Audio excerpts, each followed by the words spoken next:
Hello everyone, welcome to my channel all about geology. So आज के इस video में हम नर्वस सिस्टम का एक इंपॉर्टेंट टॉपिक पढ़ने वाले हैं जो होता है action potential in neurons.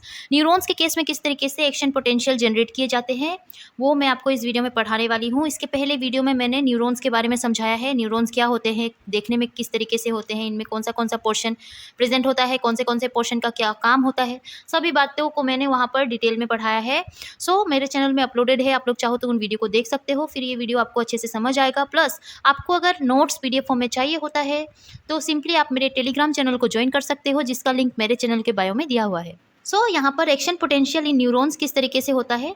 Action potential और electrical impulse in neuron are nothing more than a temporary shift from negative membrane potential to positive membrane potential in the neurons caused by ions such as sodium ion, potassium ion suddenly flowing in and out of the neuron।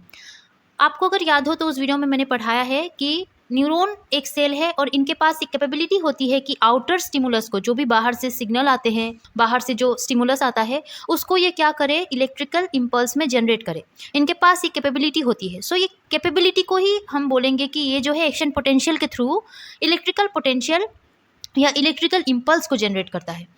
Action potential किस तरीके से rate होते हैं ये हम पढ़ेंगे। पहले आप इतना जानो कि न्यूरॉन एक सेल है, इनमें क्या होता है, नॉर्मली जब कोई सिग्नल प्रेजेंट नहीं होता है, बाहर कोई सिग्नल जो है नहीं आता है, तब वो रेस्टिंग स्टेज में होता है। और उस रेस्टिंग स्टेज में इनके सेल के पास आयन का ग्रेडियंट बनता है।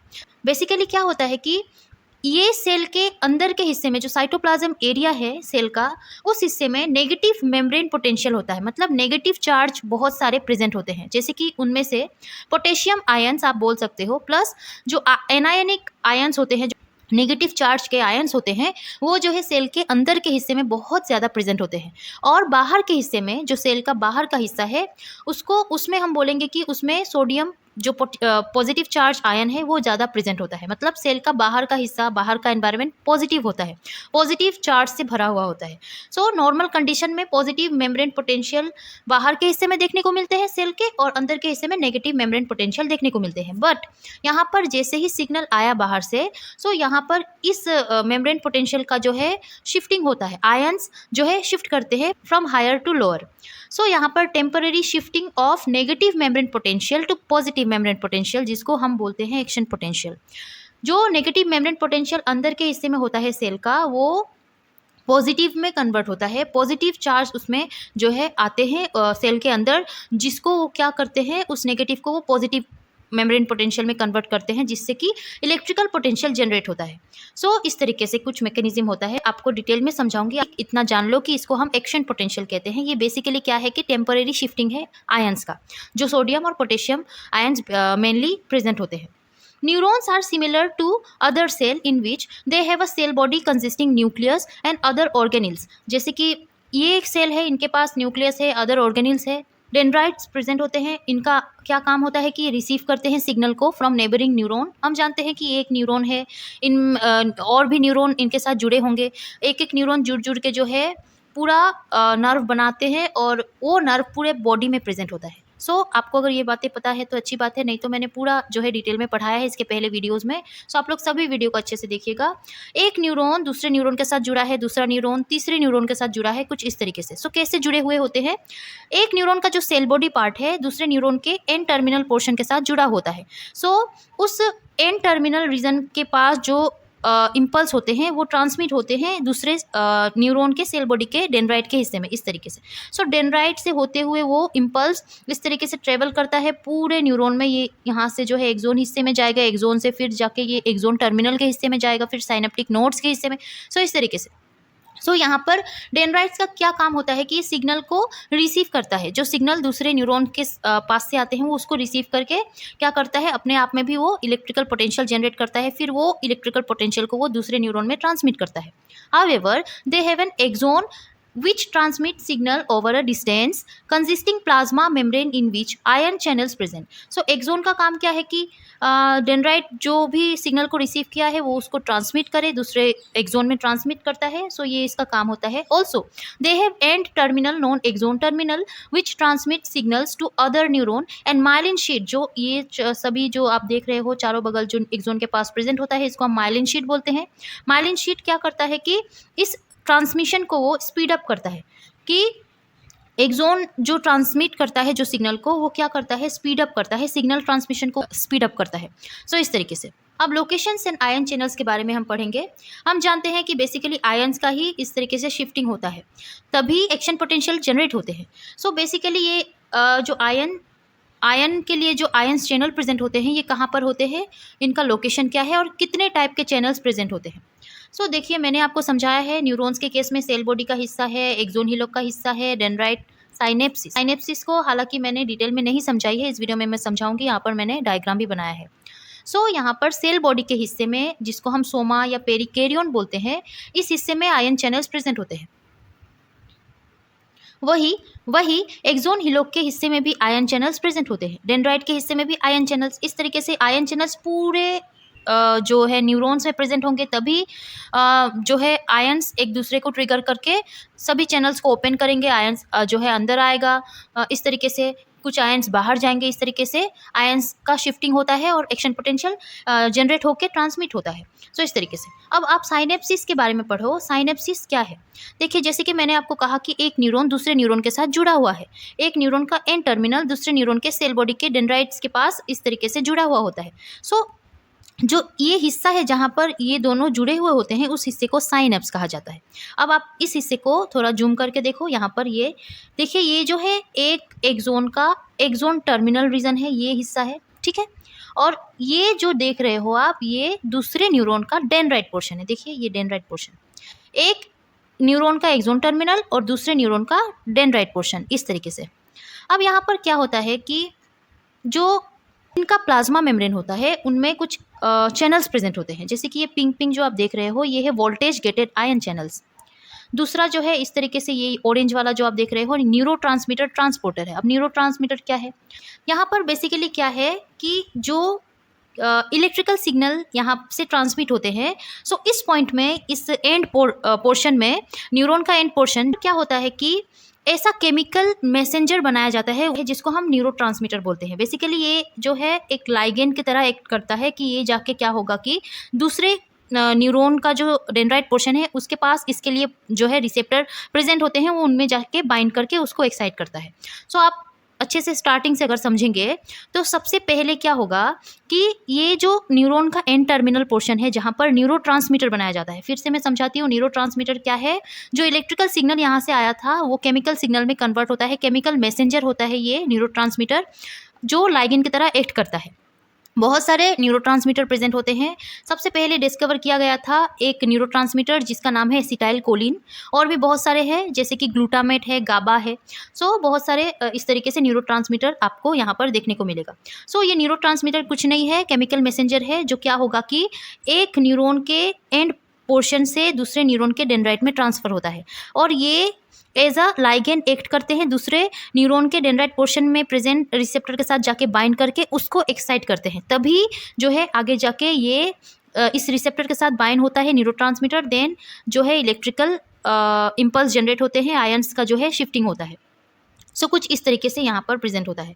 सो बात करें साइनेप्स के बारे में, तो जैसे कि यहाँ पर मैंने कहा, यहाँ पर न्यूरोट्रांसमीटर बनाया जाता है इस वेसिकल के अंदर, जिसको साइनेप्टिक वेसिकल कहा जाता है। और ये जो है डेंड्राइट पोर्शन है, डेंड्राइट में भी बहुत सारे रिसेप्टर प्रेजेंट है, जो है इस तरीके से ट्रांसपोर्टर प्रेजेंट होते हैं और ये हिस्सा जहाँ पर ये दोनों आके मिलते हैं, इस हिस्से को हम बोलेंगे साइनेप्टिक क्लेफ्ट, ठीक है। सो ये कुछ इस तरीके से दिखाई देता है, और एक्शन पोटेंशियल इस तरीके से इस हिस्से से यहाँ तक ट्रेवल करता है और दूसरे न्यूरॉन के पास पहुँचता है। आई होप आपको समझ आया होगा। अब हम टाइप्स पढ़ते हैं कि किस तरीके से आयन चैनल्स कितने टाइप के प्रेजेंट होते हैं। यहाँ पर वोल्टेज गेटेड आयन चैनल एक देखने को मिलता है, voltage gated ion channel, ligand gated ion channel, passive या लीकी आयन चैनल्स, इस तरीके से।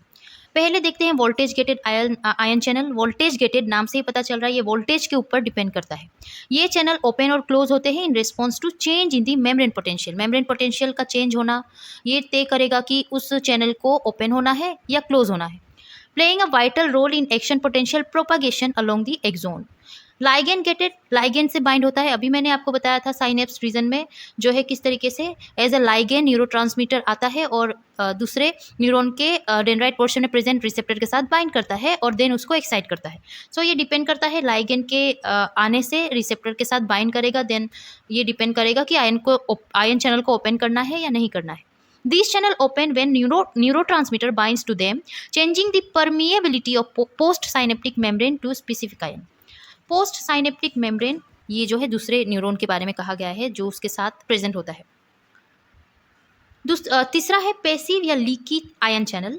This channel are always open. इस चैनल की एक खासियत है कि ये चैनल ना किसी के ऊपर डिपेंड नहीं करता है, ये चैनल ऑलवेज ओपन रहता है कि कोई मुझे ओपन नहीं करेगा, मैं ओपन ही रहता हूँ।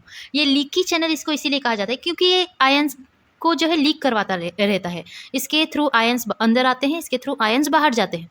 सो ये ऑलवेज ओपन रहता है, contribute to the resting membrane potential of a neuron by allowing some ions such as sodium, potassium, कोई भी आयंस जो है मूव करेंगे इसके एक्रोस और ये ऑलवेज ओपन रहेगा। और ये बेसिकली ये तब काम आता है कि मेम्ब्रेन को जो है सेल के मेम्ब्रेन को वो रेस्टिंग स्टेज में लाए और इस चैनल के हेल्प से सेल अपने रेस्टिंग स्टेज में आता है। अब यहाँ पर कुछ टर्म्स, कुछ बातें हैं जो आपको समझनी होगी, लाइक आयन का distribution, chemical gradient, electrical gradient क्या होता है, ये सभी बातें। सबसे पहले देखते हैं ion distribution. A neuron at rest maintains a difference ion concentration. At rest में जब एक न्यूरॉन को आप देखोगे तो वो अपने रेस्टिंग स्टेज में क्या होता है कि मैंने आपको समझाया है, हायर पॉजिटिव चार्ज बाहर ज़्यादा होते हैं और नेगेटिव चार्ज अंदर ज़्यादा होते हैं। हमेशा ही higher ion concentration of sodium और क्लोराइड आयन जो है बाहर होते हैं और हायर कंसंट्रेशन ऑफ पोटेशियम और नेगेटिवली चार्ज एनायन जो है अंदर होते हैं।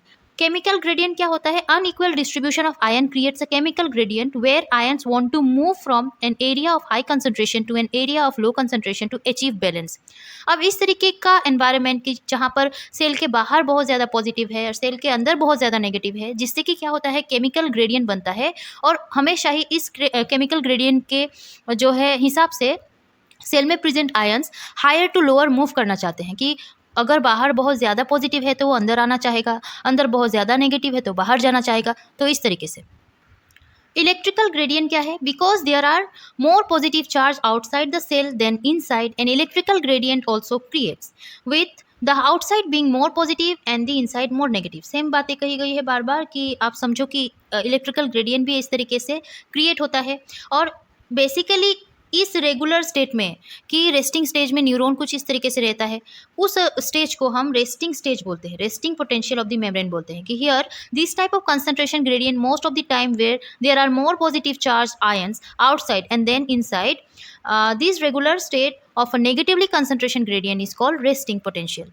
न्यूरॉन के केस में रेस्टिंग पोटेंशियल कितना होता है वो भी हम पढ़ेंगे। आप रेस्टिंग पोटेंशियल क्या है ये समझो। अब यहाँ पर बात यह है, एक इम्पॉर्टेंट बात यह है कि सेल को कैसे पता कि मुझे ऐसा ही रेस्टिंग स्टेज बना के रखना है। सेल जो है कंसिस्टेंट होता है इस नेगेटिव कंसंट्रेशन ग्रेडियंट को अपने आप में मेंटेन करने में। कैसे? जैसे कि द न्यूरॉन सेल मेम्ब्रेन जो है ये सुपर परमिएबल होता है पोटेशियम आयन के लिए, ये पोटेशियम आयन के लिए सुपर परमिएबल है। लोड्स ऑफ पोटेशियम क्या होता है? लीक आउट होता रहता है। Neuron through potassium leakage channel, अभी मैंने आपको समझाया लीकी चैनल प्रेजेंट होते हैं।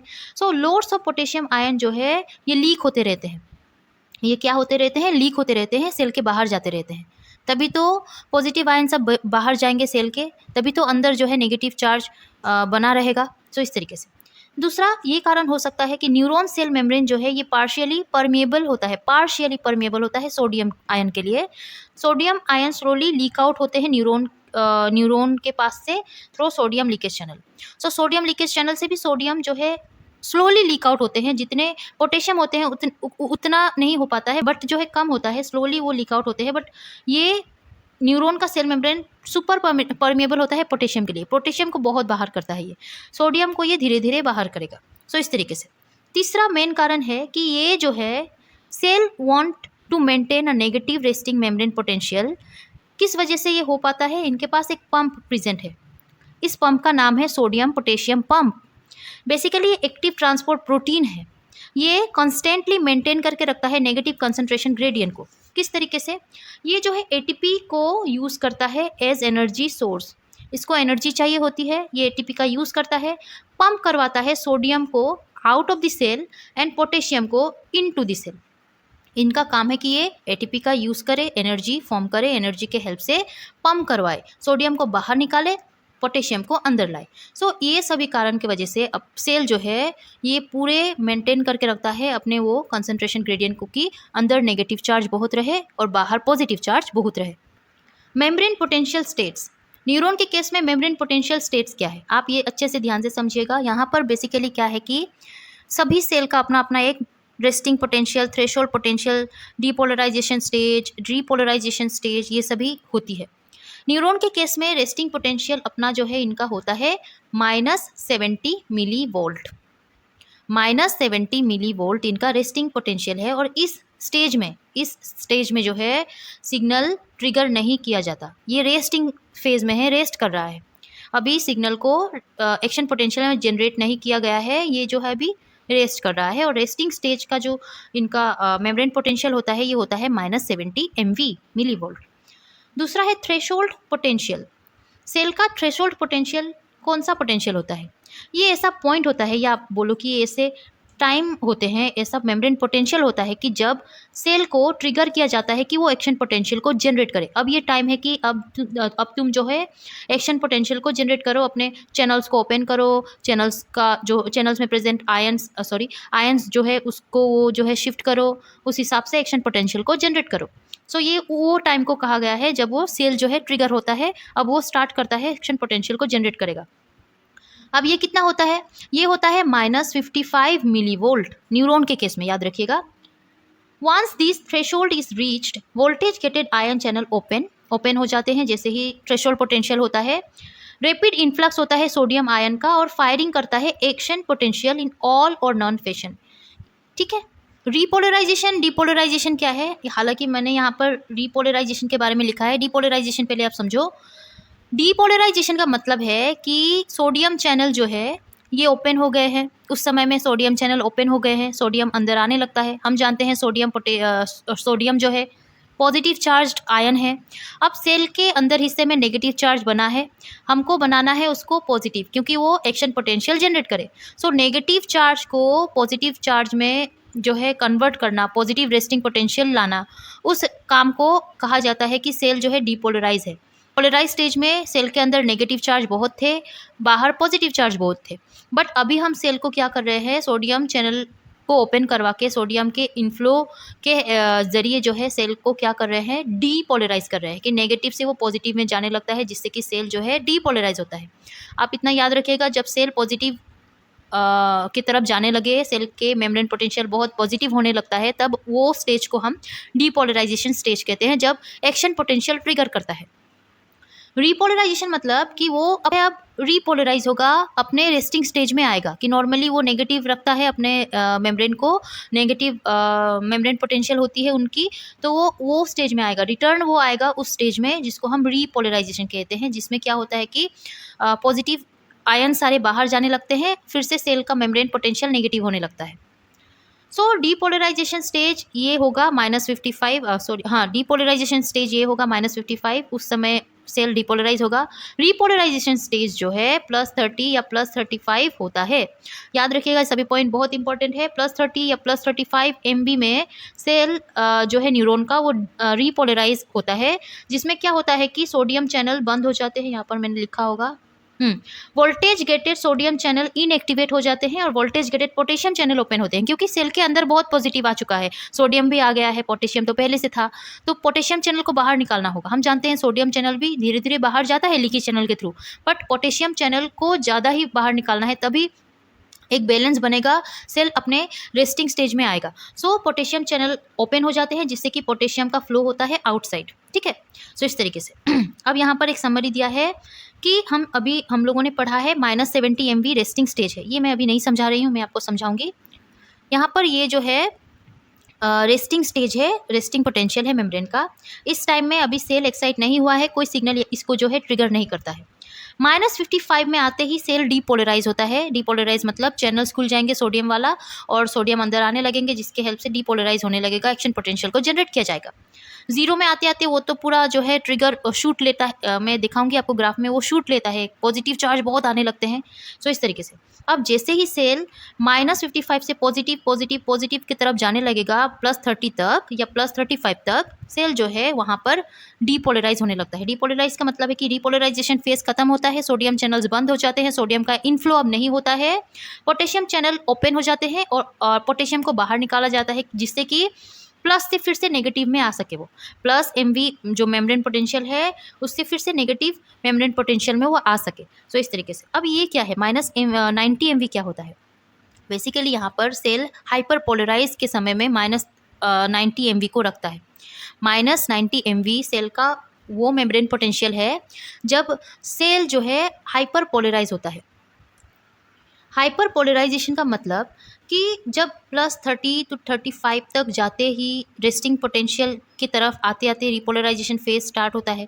रिपोलराइजेशन के थ्रू रेस्टिंग पोटेंशियल में सेल जो है आना चाहता है, रिटर्न आना चाहता है। तो क्या होता है कि जो पोटेशियम चैनल ओपन होते हैं, जिसके हेल्प से पोटेशियम बाहर जाने लगता है, वो पोटेशियम चैनल जो है ये कुछ लंबे समय तक ओपन रहते हैं, बंद नहीं होते हैं। -70 तक वो आ चुका है, -70 तक उसको बंद हो जाना चाहिए था। रेस्टिंग स्टेज -70 ही होता है सेल का, बट -70 तक आते आते जो है वो बंद नहीं होता है, वो चैनल वो थोड़े समय तक ओपन ही रहता है, जिससे कि सेल का मेम्ब्रेन पोटेंशियल जो है वो -70 से और भी नेगेटिव में आने लगता है। वो कितना नेगेटिव आता है? -90 MV। -90 MV तक जब वो आ जाता है, देन जो है उस स्टेज को हम हाइपर पोलराइजेशन स्टेज कहते हैं, जिसमें जो है इस तरीके से पोटेशियम चैनल क्लोज होते हैं और जो है सेल -90 MV तक जो है पहुंच जाता है। As the action potential passes through, potassium channels stay open a little bit longer and continue to let positive ion exit the neuron. This means the cell temporarily hyperpolarize or gets more negative than its resting potential. As the potassium channel close, the sodium potassium pump works to re-establish the resting potential. ये point important है। अभी क्यों मैंने आपको बताया कि -90 कैसे होता है। अब जब -90 जब सेल हो जाता है, सेल का मेम्ब्रेन पोटेंशियल -90 हो जाता है, तब किस तरीके से बैलेंस होता है, क्योंकि हम जानते हैं न्यूरॉन का जो सेल मेम्ब्रेन है वो -70 रेस्टिंग पोटेंशियल इनका होता है। -70 तक कौन लाता है इनको? Sodium potassium pump. ये रीस्टेब्लिश करता है, उस रेस्टिंग पोटेंशियल को वो मेंटेन करता है। कैसे करता है मैंने आपको समझाया है। सो इस तरीके से